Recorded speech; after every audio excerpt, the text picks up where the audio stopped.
Hello, everybody, and welcome to Lewi's Take. I'm Ben Lewis. We have a great show lined up for you today. We have a bunch of guests, Harmon Lewis and Alex Barth. My first guest will be my dad. His name is Harmon Lewis.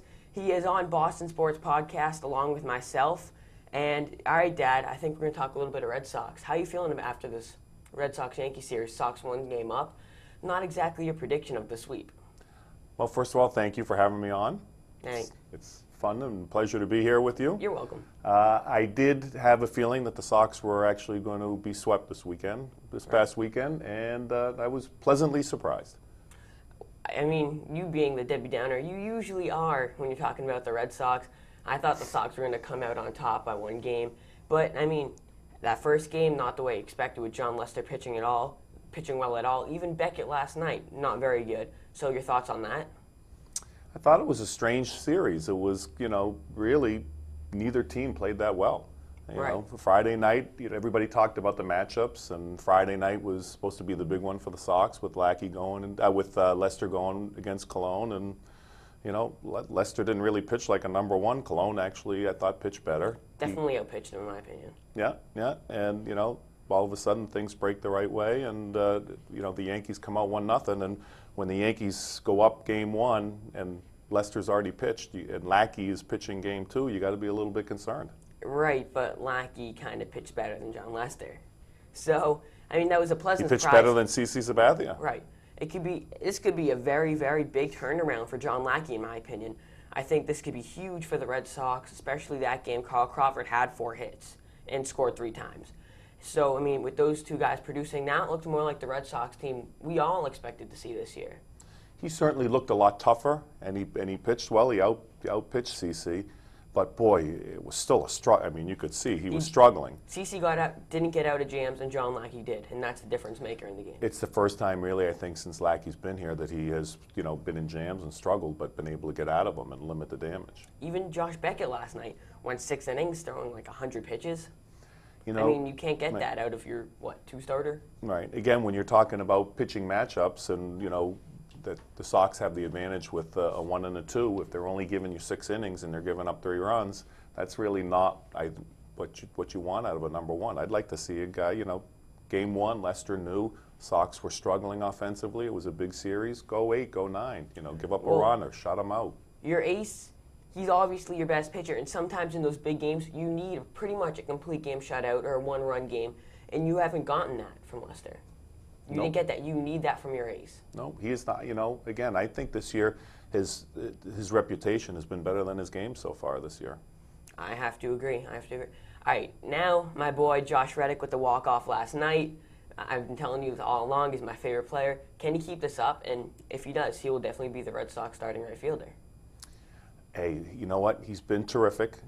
He's been known throughout the minors as being a streak hitter, and he certainly came up here and went on a torrid streak. Right, and then he sort of cooled down a little bit, but he seems to be picking it right back up again, which is certainly a good sign. He looks like a good ball player. I think he still struggles against good left-handed pitching, as a lot of young left-handed batters do, and that takes time. He's still a rookie, keep in mind. Played up a little bit last year, but nothing that great. And that walk-off was clutch. You walk Crawford, you have Reddick. He adds depth to this lineup. Yes, he's a lefty, but he's hit lefties not great, but not awful. Right, but the problem is that what you want to do, right, is when even a high payroll team has to make sure that they have a couple of homegrown players in the lineup to maintain the balance in the payroll. But the problem with that on a high payroll team that makes the playoffs or challenges every year is that these kids are thrown into a playoff type situation and pressure, and it's a lot of pressure. Well, he's in the race now, and you have to grow, you have to develop as a player, so why not now? But he didn't start the season, so he didn't have the luxury of April and May. He came right in June and July, and again, with these guys, you have to expect the ups and the downs. That's true, but I mean, I'd rather have Reddick than J.D. Drew, say, or Darnell McDonald. In the World Series, you may feel differently. J.D. Drew had one walk-off or clutch grand slam. Yes, it was probably one of the greatest home runs of Red Sox history, but what's he done for you recently? Absolutely nothing besides hitting the high hundreds. Look, I'm not a J.D. Drew fan, but the reality is that he's been hurt all year, and he tried to play hurt all year, and he's been hurt That's funny seemingly because you've been every year. criticizing him. Right, he's been hurt every year. Well, I don't think he does anything to get into shape. He should have had shoulder surgery last year and didn't do it and came into spring training with the same injury. So I'm not a fan of his. But the reality is that when he's healthy, he's a 280 hitter who hits 20 to 25 home runs and knocks in a lot of runs, and he has experience in big games. He's hit one of the most famous home runs in Red Sox playoff history. All right, I agree with you there. I definitely agree. Changing topics a little bit, Adrian Gonzalez lately, not great. Hasn't really come up in the clutch much at all either. I mean, right now, no one can keep up this pace that he's been playing at the whole season. Yes, every ball player has their up and downs, but what's up with him in clutch situations? I'm not criticizing him hitting 270 over the past 2 series. Everyone has that. But him in the clutch, not so great. Well, I don't have the stats to prove it, but it certainly seems like in key situations in big games this year, he has not come through with runners in scoring position. And I've always told you that I felt that RBIs is one of the most misleading stats in baseball. I thought guys like Manny Ramirez was great at padding RBIs when it didn't matter. And, I think with Adrian, you were seeing a little bit of this year. And actually, this past week, against 2 teams that they probably will see in the playoffs with really good pitching, he only hit 217. And I bet you he hit somewhere around 150 with runners in scoring position. I mean, RBIs are nice. They might be misleading because you don't get them in the clutch, usually like a guy like Adrian Gonzalez. But if you're driving runs earlier in the game, it still helps. Absolutely, but then you also score runs later in the game when it's already, the Kansas Cities of the world, when it's already 8-2 or 10-2, when all of a sudden you hit a 3-run homer or you knock in. I mean, Manny used to be great at that, but it's great for your stats, but it doesn't necessarily hitting with, it's interesting. They showed the other night, and I wish I could remember, Saltamakia's batting average is like 60 points higher when he's hitting with runners in scoring position than when he's hitting with runners not in scoring position. That shows you a hitter that, rises to the occasion. Speaking of rising to the occasion, how about Jacoby Ellsbury this season? I mean, the guy has to be a definite MVP candidate. He's been unbelievable this season. I expected nothing like this. I mean, he hit 9 home runs last year, which was pretty much a power surge for Jacoby Ellsbury. And he has 19 this year? Come on, this guy's been brilliant. I think we had a lot of conversations last year on BostonSportsPodcast.com about saying bye-bye to Jacoby Ellsbury. And I was probably one of, the first people to start making fun of him.